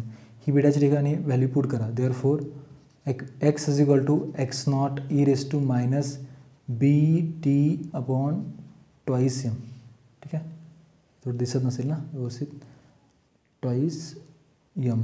ठीक आहे, b t upon twice m, okay, into bracket cos omega prime t plus phi, bracket complete. Okay, तर लिहा उत्तर where beta is equal to B upon twice m. ठीक आहे, and omega prime is equal to under root omega square minus beta square. ठीक आहे, जे आपण इथं ऑलरेडी बघितलं आहे. ओमेगा प्राइमची व्हॅल्यू किती आहे under root omega square minus beta square. लक्षात आलं. अँड या ठिकाणी जी ओमेगाची व्हॅल्यू आहे ती व्हॅल्यू काय भेटणार आहे के अपॉन एम भेटेल. समजलं का. आणि हा जो काही रिझल्ट आहे कोणता हा वाला, तो आपण ग्रीन कलरने दाखवू. हा वाला जो काही रिझल्ट आहे हा वाला, ठीक आहे, हे तुमचं मोस्ट ॲक्सेप्टेबल सोल्युशन आहे डॅम्प्ड ऑसिलेशनचं. ठीक आहे, बघा थोडंसं डेरिवेशन्स म्हणा किंवा सोल्युशन खूप लेंदी आहे आणि थोडंसं कॉम्प्लिकेटेड म्हणता येणार नाही. मॅथमॅटिकल्स बेसिक टूल्स यूज केले आपण, जसं की आपण काही आता ठिकाणी इथंच बघा ना, cos A cos B sign A sine B, जे आपण ट्रिग्नोमेट्रीचे काही एक्सपान्शन्स म्हणा किंवा कॉम्प्लेक्स कॉन्जुगेटचे काही टर्म्स म्हणा, त्या आपण इंट्रोड्यूस केलेत किंवा यूज केलेत आणि डिझायर्ड सोल्युशन आपण फाइंड केलेलं आहे. ठीक आहे. बघा, याच्या अगोदरच्या स्लाईडमध्ये किंवा याच्या अगोदरच्या जे काही आपली पेज होतं, ओके, ह्या पेजच्या अगोदरचं त्या पेजवर आपण या इक्वेशन थर्डपर्यंत आलो होतो आणि हे सुद्धा आपलं जनरल सोल्युशन आहे बरं इक्वेशन फर्स्टचं. ठीक आहे. मग आता जर काय तुम्हाला या इक्वेशनला रिड्यूस करायचं असेल in terms of cosine form, तर आपण या वेनं रिड्यूस करू शकतो. ठीक आहे. कारण की या इक्वेशनमध्ये √β² - ω² हा इमॅजिनरी आहे. ओके, त्यामुळे जर का हा पार्ट इमॅजिनरी असेल तर त्याला आपण रिअरेंज करून इन टर्म्स ऑफ Iω' लिहू शकतो आहे. ठीक आहे. आणि ही व्हॅल्यू Iω' आपण या इक्वेशन थर्डमध्ये यूज केली तर तुम्हाला x = हे इक्वेशन भेटतं. ठीक आहे. नाव e⁻⁻t, ओके, आणि e⁻⁻⁻t आपण ऑयलर्स फॉर्म्युला यूज करून याला आपण एक्सपांड करू शकतो. ठीक आहे. हे सगळं तुम्ही कॉम्प्लेक्स नंबर्सवर किंवा ऑयलर्स फॉर्म्युले जेव्हा तुम्ही स्टडी कराल तेव्हा तुम्हाला हे लक्षात येईल किंवा समजून येईल. ठीक आहे. मात्र आपण इझिली डायरेक्टली लिहू शकतो e⁻⁻θ. कसं लिहितो आपण? cos θ प्लस I sin θ लिहितो. तेच आपण यूज केले. ठीक आहे. आता हे दोन रिझल्ट आपण इक्वेशन 4मध्ये, हेच आहे ना इक्वेशन 4, हे इक्वेशन नंबर 4 आहे. ठीक आहे. इक्वेशन नंबर 4 आहे, त्यामध्ये आपण यूज केले, तुम्हाला इक्वेशन हे भेटतं. ठीक आहे. नाव आता बघा, थोडंसं मल्टिप्लिकेशन आहे आतमध्ये. ह्या A1ने ह्या टर्मला मल्टिप्लाय केलं आहे, A2ने ह्या टर्मला मल्टिप्लाय केलं आहे. जे कॉमन टर्म भेटतात त्या आपण एका साईड लिहिलं आहे, A1 + A2 × cos ω't plus A1 - A2 sin ω'. ठीक आहे. आता या केसमध्ये बघा, हे तुमची रिझल्टंट डिस्प्लेसमेंट आहे आणि डिस्प्लेसमेंट आपण रिअल फॉर्ममध्ये किंवा पॉझिटिव्ह वेने घेतो. ठीक आहे. जर लेफ्ट हँड साईड जर काय पॉझिटिव्ह असेल तर ऑब्व्हियसली राईट हँड साईड तुमचीसुद्धा कशी असली पाहिजे? पॉझिटिव्ह असली पाहिजे. आणि राईट हँड साईड जर काय पॉझिटिव्ह बनवायचं असेल तर एकच वे आहे, A1 आणि A2 यांचे कॉम्प्लेक्स कॉन्जुगेट घेणं.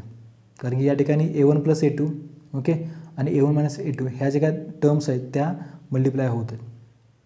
बरोबर आहे. ठीक आहे. त्यामुळं RHS whole factor must be real. This is possible only if A1 आणि A2 are complex conjugate of each other. बघा, ज्या वेळेला A1 आणि A2 एकमेकांचे कॉम्प्लेक्स कॉन्जुगेट असतील तरच तुम्हाला यातून कॉम्प्लेक्स कॉन्जुगेटची जी काही टर्म आहे ती रिड्यूस होईल आणि तुम्हाला एक रिअल फॉर्म भेटेल. ठीक आहे. आता हे आपण का करतो आहे? कारण की तुम्हाला इक्वेशन 5 जे काय आहे ते मॅथमॅटिकल कन्सिस्टंट दाखवायचं आहे. हे जर दाखवायचं असेल तर तुम्हाला जी इमॅजिनरी टर्म आहे ते, ठीक आहे, ज्याच्यामुळे आपलं जे राईट हँड साईडची जी काही व्हॅल्यू आहे ती इमॅजिनरी फॉर्ममध्ये जात आहे, ती आपल्याला रिड्यूस करायची आहे किंवा रिअल फॉर्ममध्ये आणायची. यासाठी आपण काय करतो आहे, A1 आणि A2 ज्या दोन टर्म्स आहेत त्यांना आपण कॉम्प्लेक्स कॉन्जुगेट घेऊ शकतो एकमेकांचा. जसं की बघा, A1 आपण A + IB घेतला आहे आणि A2 = A - IB घेतला आहे. देअरफॉर A1 + A2 काय बनेल? ट्वाईस A बनेल. A1 - A2 काय बनेल? 2IB बनेल. हे रिझल्ट आपण इक्वेशनमध्ये यूज केले. इक्वेशन 5मध्ये तुम्हाला काय भेटतं? हे वाला इक्वेशन भेटेल. ठीक आहे. लेट आता या ठिकाणी जो 2A आणि 2B जो कॉन्स्टंट्स आहेत किंवा ज्या टर्म्स आहेत त्याला आपण x0 cos phi आणि 2β = x0 sin phi च्या टर्ममध्ये कन्सिडर केलेलं आहे. ठीक आहे. तर बघा, जर ह्या व्हॅल्यू आपण इथं पुट केल्या तर तुम्हाला एक ट्रिग्नोमेट्रिक एक्सपान्शन भेटतं. ठीक आहे. ते रिड्यूस केलं आपण as a cos ω'(t + phi) मध्ये. ठीक आहे. आणि तुम्हाला फायनल सोल्युशन भेटतं फॉर डॅम्प्ड ऑसिलेशनच्या केसमधल्या इक्वेशनचं. ओके, इक्वेशन फर्स्टचं. Okay, this is the general solution of equation of motion of damped harmonic oscillator. समजलं का? आता या केसमध्ये जी काय डॅम्प्ड ऑसिलेशनमध्ये जी डिस्प्लेसमेंट चेंज होत आहे किंवा डिसिपेट होत आहे, डिक्रीज होत आहे, ही आपल्या दोन फॅक्टरवरती डिपेंड करेल. कोणत्या? एक तर ओमेगावरती आणि β² ठीक आहे. तर बघायचं आहे आपल्याला त्या 3 महत्त्वाच्या केसेस डॅम्प्ड ऑसिलेशनमध्ये. ठीक आहे. ओके, हे समजलं? ठीक आहे. व्हिडिओ पॉज करा, हे व्यवस्थित नोट डाऊन करा, तर आपण पुढे चलू. ओके, देन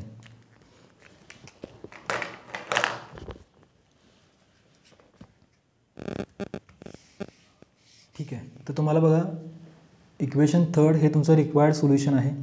ओके, किंवा जर काय तुम्ही या सोल्युशनला जर काय तुम्ही रिड्यूस केला, x = x0 e⁻⁻βt × cos ω'(t + phi) ह्यामध्ये सुद्धा चालेल. ठीक आहे. आता बघा, आपण अजून केलं होतं मगाशी एक constant 2a is equal to x naught cos phi and 2 beta is equal to x naught sine phi, बरोबर आहे.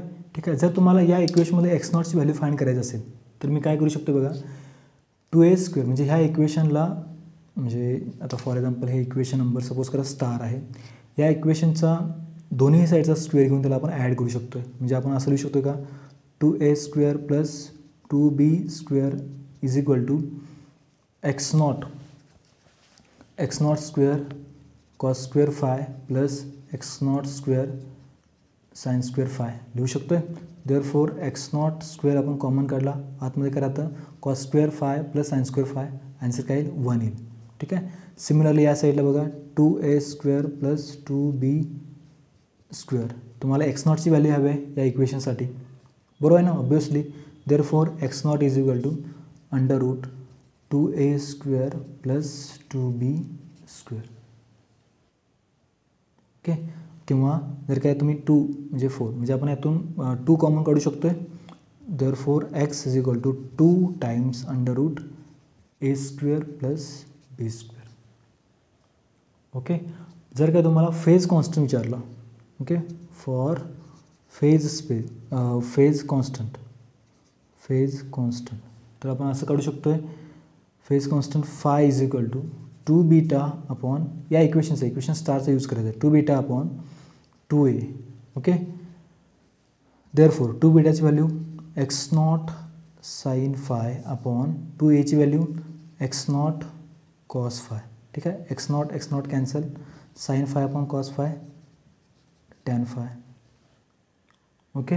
देअरफॉर आता आपण हे याची व्हॅल्यू लिहिली ना, म्हणजे आपण ह्या ठिकाणी एक्स असं लिहू शकतो का, 2 beta upon twice a, 2 cancel, therefore b upon a. Therefore तुम्हाला काय काढायचं आहे, फायची व्हॅल्यू काढायची. Therefore phi is equal to tan inverse of b upon a. कारण का ॲक्च्युली फेज आपण फाय काढायला चाललो आहे. ठीक आहे. आता हे फेज फाय काढायचं, मी काय केलं, 2 बी अपॉन 2a घेतलं. 2 बीटाची व्हॅल्यू किती आहे, एक्स नॉट साइन फाय, आणि 2aची value x naught cos phi आहे. 2 बीटा आणि 2a आपण लेफ्ट हँड साईडला घेतला. 2 cancel, x naught cancel, b upon a is equal to tan phi. Therefore phi is equal to tan inverse of b by a. ठीक आहे. आता आपल्याला काय काय माहिती होतं, आपल्याला माहीत आहे omega prime is equal to under root omega square minus beta square. Therefore omega prime is equal to, आता ओमेगा स्क्वेअरची व्हॅल्यू काय असते, के अपॉन एम, मायनस बीटाची value b upon twice m bracket square. Okay. So at any instant we find x in damped oscillation. Therefore displacement of damped harmonic oscillator x is equal to, आपल्याला लिहिता येतं x is equal to x naught e raised to minus bt, okay, into cos omega prime T plus phi. ठीक आहे. तर या इक्वेशनमध्ये x नॉटची value किती असेल, 2 times a² plus b². Okay. Cos omega प्राईमची value under root k by m minus b upon twice m bracket square, आणि phi तुम्हाला इथं भेटलेला आहे. लक्षात आलं. या डिझायर्ड किंवा या तुम्ही जे काही व्हॅल्यूज फाइंड केले, एक्स नॉट हवं आहे इथं, एक्स नॉट हवं आहे. ठीक आहे. त्यामुळे बघा एक्स नॉटची व्हॅल्यू तुमच्याकडे आहे, एक्स नॉटची व्हॅल्यू आहे, फायची व्हॅल्यू आहे, देन ओमेगा स्क्वेअरची व्हॅल्यू आहे. हे रिझल्ट आपण या इक्वेशनमध्ये यूज करून तुम्हाला डिझायर्ड डिस्प्लेसमेंट तुम्ही फाइंड करू शकता फॉर डॅम्प्ड हार्मोनिक ऑसिलेटर. समजलं का. ठीक आहे. हे सुद्धा आपल्याला जनरल सोल्युशनविषयी सांगता येतं. ठीक आहे. काय सोल्युशन, इक्वेशन थर्ड तर ऑब्वियसली आहे, त्यासोबत आपण हे सुद्धा इक्वेशन यूज करतो, x is equal x naught e raise to minus beta t cos omega prime T plus phi. ठीक आहे. त्याच्यामुळे प्रत्येक टर्मचे आपण व्हॅल्यूजसुद्धा फाइंड केलेल्या आहेत. समजलं का. ठीक आहे. आता बघा इक्वेशन थर्डचं आपल्याला यूज करायचं आहे, डिपेंडिंग अपॉन, आपण काय बघतो, डॅम्प्ड ऑसिलेशनसाठी 3 केसेस किंवा 3 कंडिशन स्टडी करतो, बरोबर आहे. ठीक आहे. Depending upon the relative velocity of beta and omega, we have we have following three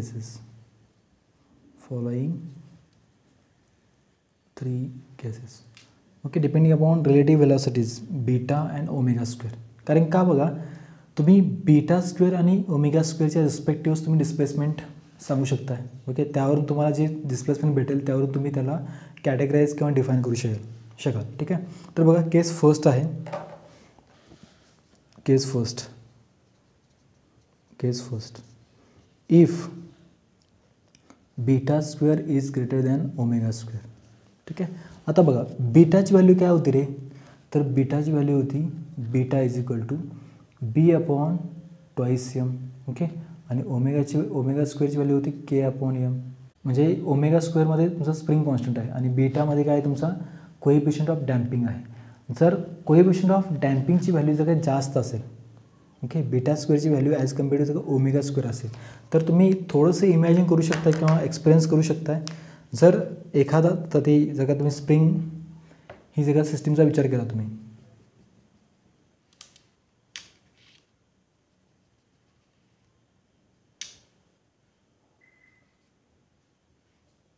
या सिस्टीमचा जर तुम्ही विचार केला, ठीक आहे, तर बघा, या लिक्विडमुळे प्रोड्यूस होणारा जो काही ड्रॅग फोर्स आहे त्याची व्हॅल्यू जास्त आहे ना, बीटा स्क्वेअर जास्त आहे याचा अर्थ म्हणू शकतो आपण.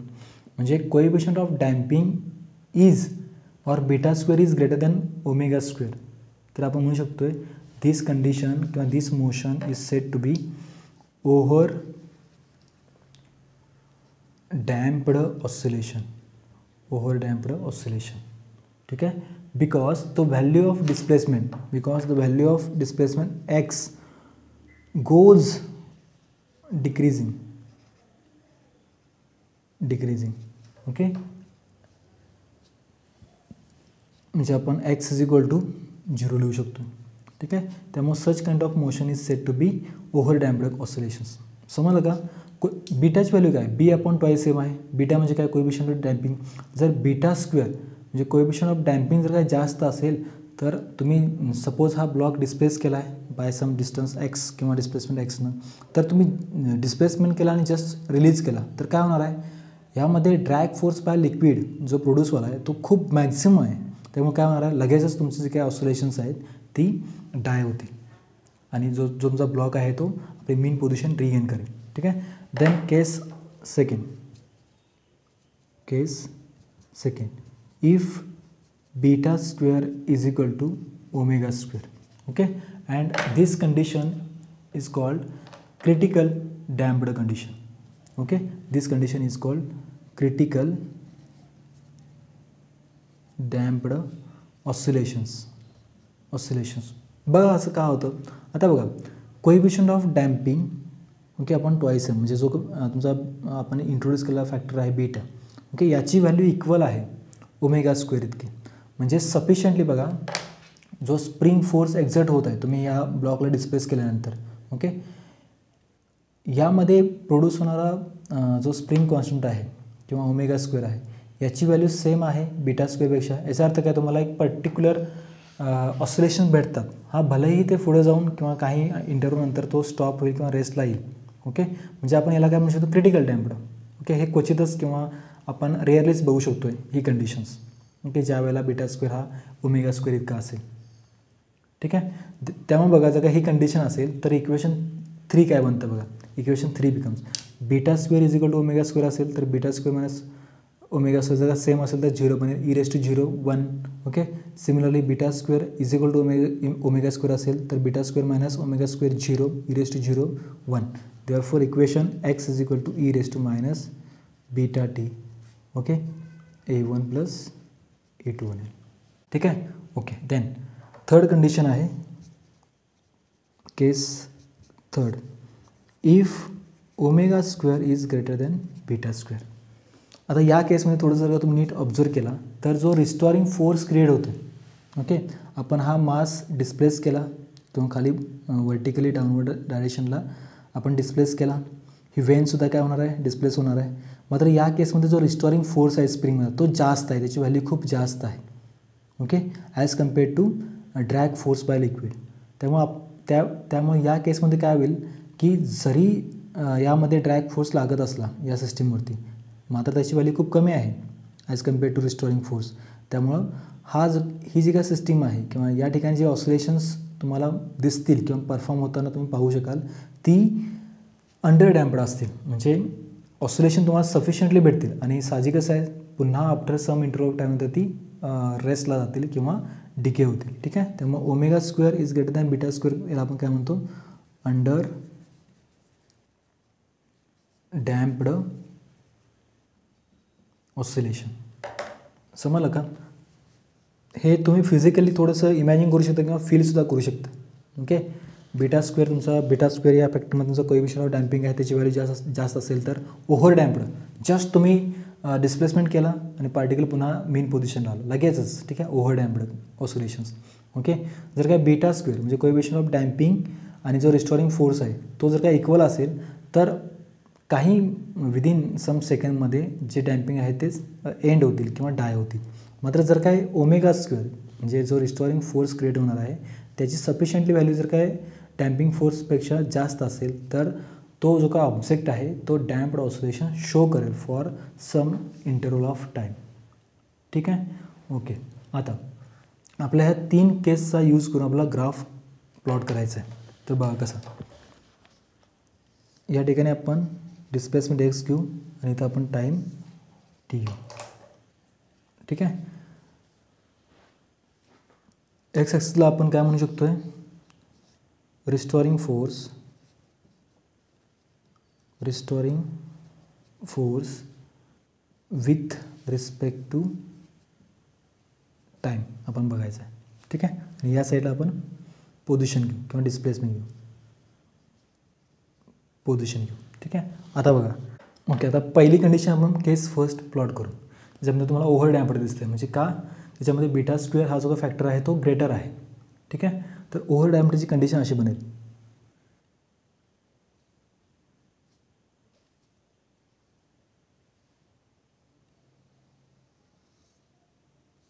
ठीक आहे. जस्ट लगेच तो डाय होईल.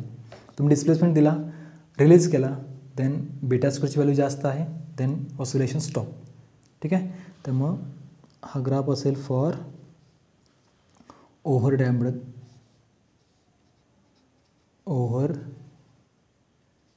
Damped oscillation. ठीक आहे. देन आहे क्रिटिकल डॅम्प्ड म्हणजे या केसमध्ये क्रिटिकल डॅम्प्डच्या केसमध्ये जो डॅम्पिंग फोर्स आणि रिस्टोरिंग फोर्स यांची मॅग्निट्यूड जवळपास सेम असेल तर तुम्हाला सफिशियंटली का असेना काही का असेना तुम्हाला ऑसिलेशन्स भेटणार आहेत. जसं की बघा.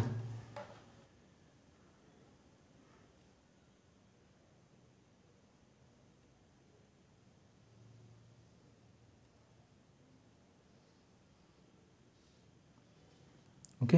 याला आपण काय म्हणतो या कर्वला म्हणतो क्रिटिकल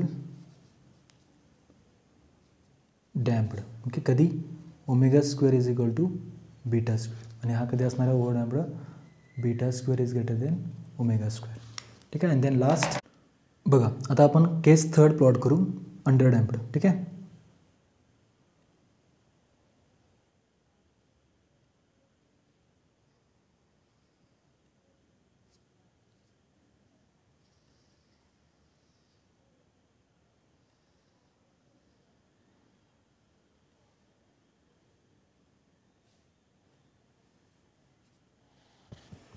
ठीक आहे. ह्याला आपण म्हणू शकतो आहे की हा तुमचा अंडर डॅम्प्ड आहे. कधी ज्या वेळेला ओमेगा स्क्वेअर ग्रेटर असेल बीटा स्क्वेअरपेक्षा. लक्षात आलं का? हे आपलं ग्राफिकल नेचर असेल फॉर डॅम्प्ड ऑसिलेशन. तुम्हाला 3 केस भेटत आहेत. एक ओव्हर डॅम्प्ड ऑसिलेशन्स ज्याच्यामध्ये बीटा स्क्वेअर हा फॅक्टर ओमेगा स्क्वेअरपेक्षा जास्त असतो. दुसरा आहे क्रिटिकल डॅम्प्ड ज्याच्यामध्ये ओमेगा स्क्वेअर जो डॅम्पिंग आपला कोएफिशियंट आहे त्याची व्हॅल्यू जास्त असते ॲज कम्पेअर टू रिस्टोरिंग फोर्सपेक्षा किंवा स्प्रिंग कॉन्स्टंटपेक्षा इक्वल असते. तेव्हा तुम्हाला क्रिटिकल डॅम्प्ड भेटतो. आणि अंडर डॅम्प्डमध्ये जो रिस्टोरिंग फोर्स आहे सफिशियंटली तो मॅक्झिमम असतो as compare to beta square. ठीक आहे. अशा पद्धतीनं आपण डॅम्प्ड ऑसिलेशन्स काय असतं त्याचं physical meaning with examples okay equation of motion for damped oscillations डिटेल्समध्ये बघितलेलं आहे. त्याचं डिफरन्शियल फॉर्मसुद्धा बघितलं आहे आणि त्या डिफरन्शियल इक्वेशन्सचं आपण सोल्युशन स्टेप बाय स्टेप ठीक आहे विथ रिस्पेक्ट टू केसेस किंवा कंडिशन्स फर्स्ट सेकंड थर्ड आपण सॉल्व केलेलं आहे. ठीक आहे. त्यामुळे पुन्हा एकदा जर व्हिडिओ थोडंसं बघा कसं आहे की यामध्ये थोडंसं मॅथमॅटिक्स आपण जास्त यूज केले, त्यामुळे थोडं पुन्हा एकदा तुम्ही जर काय पुन्हा एकदा व्हिडिओ बघितला तुमच्या लक्षात येईल की सोल्युशन आपण कोणत्या किंवा कशा पद्धतीने सॉल्व करू शकतो. ठीक आहे. द नेक्स्ट व्हिडिओमध्ये आपल्याला फोर्स लॉ ऑसिलेशन बघायचं आहे. फोर्स लॉ ऑसिलेशनचं डिफरन्शियल इक्वेशन त्याचं सोल्युशन देखील सॉल्व करायचं आहे. ठीक आहे. आणखीन एक गोष्ट बघा, मॅथमॅटिक्समधली जे काही डेरिवेशन्स असतात किंवा रिगरस कॅल्क्युलेशन्स म्हणा ते सॉल्व करण्यासाठी तुम्हाला मॅथमॅटिक्समधल्या काही टूल्स किंवा काही जे चॅप्टर्स आहेत ते येणं खूप गरजेचं आहे. जसं की वेक्टर कॅल्क्युलस, ठीक आहे, ट्रिग्नोमेट्रिक फंक्शन्स असतील किंवा कॉम्प्लेक्स नंबर असेल, आणखी सगळ्यात महत्त्वाचं डिफरन्शिएशन आणि कॅल्क्युलस. ओके, ह्या जर काही गोष्टी तुमच्या क्लिअर असतील किंवा यामधील तुमच्या फॉर्म्युलेज किंवा मेथड्स व्यवस्थित येत असतील तर तुम्हाला डेरिवेशन्स सॉल्व करणं इझी जातं. थोडंसं बघा मॅथमॅटिकल स्टेप्स आहेत, नाही असं नाही, मात्र आपण ते फिजिकली किंवा त्या पाठीमागचं रिझन्स आणि फिजिक्स अंडरस्टँड घेऊ शकतो. ठीक आहे. सो मी आशा करतो की तुम्हाला डॅम्प्ड हार्मोनिक ऑसिलेशन समजलं असेल. ठीक आहे. तुमच्या काही शंका असतील किंवा काही क्वेश्चन्स असतील तर नक्की कमेंट्समध्ये विचारा, आपण त्याचे सोल्युशन्स नेक्स्ट व्हिडिओमध्ये नक्की देऊ. ठीक आहे. तर चला तर मग स्टडी करत राहा. All the very best. Thank you all.